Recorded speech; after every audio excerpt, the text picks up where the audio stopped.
Handa na ang Golden State Warriors para sa Game 6 sa kanilang laban kontra Houston Rockets.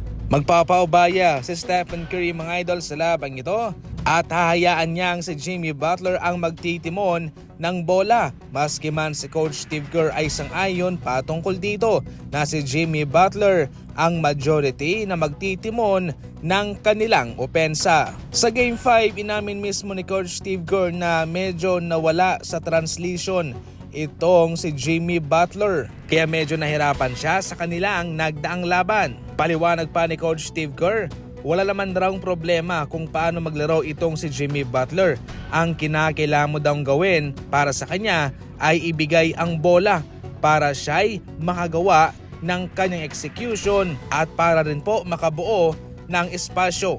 Maraming pagkakataon na nangyari ito sa Golden State Warriors na sila'y natalo sa Game 5 at sa kanilang home court mismo sa Game 6, doon sila nananalo. Gayunpaman, atin pa rin pong aabangan mga idol dahil nakadepende pa rin po ito sa resulta ng kanilang laban sapagkat hindi rin po susuko ang Rockets. Gayunpaman, mataas pa rin ang tsansa ng Golden State Warriors na makabante sa susunod na round.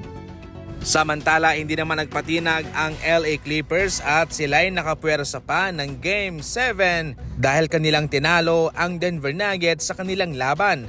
Itong si James Harden kasama si Kawhi Leonard at Norman Powell nag-combine for 79 points. Malaki rin ang naging ambag ni Nick Batum na siyang dumagdag sa kanilang kalakasan laban sa Nuggets sa Game 6. Sa kabila si Jokic, ito'y kanilang nalimitahan lamang sa 25 points, 7 rebounds, 8 assists. Kung tutuusin, napaka-decenteng numero na po ang naibigay ni Jokic pero dahil sa kanyang kakayahan, maliit lamang yan para sa kanya. Si Jamal Murray 21 points at si Gordon 19 points. Game 7, maganda ito. Home court mismo ng Denver Nuggets at isa itong malaking advantage para sa kanila.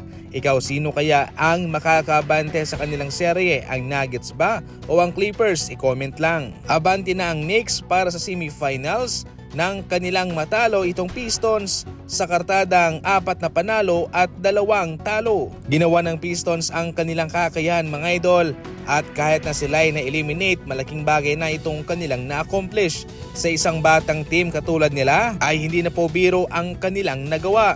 Itong si Cunningham 23 points, si Duren 21 points, si Beasley 20 points and 6 3-pointer.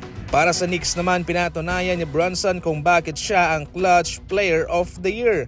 Siya ay tumala ng 40 points at nakapasok pa ng game-winning 3-pointer para matalo ang Pistons sa Game 6. Kakalabanin na sa semifinals ng Knicks ang Boston Celtics na naghihintay sa kanila.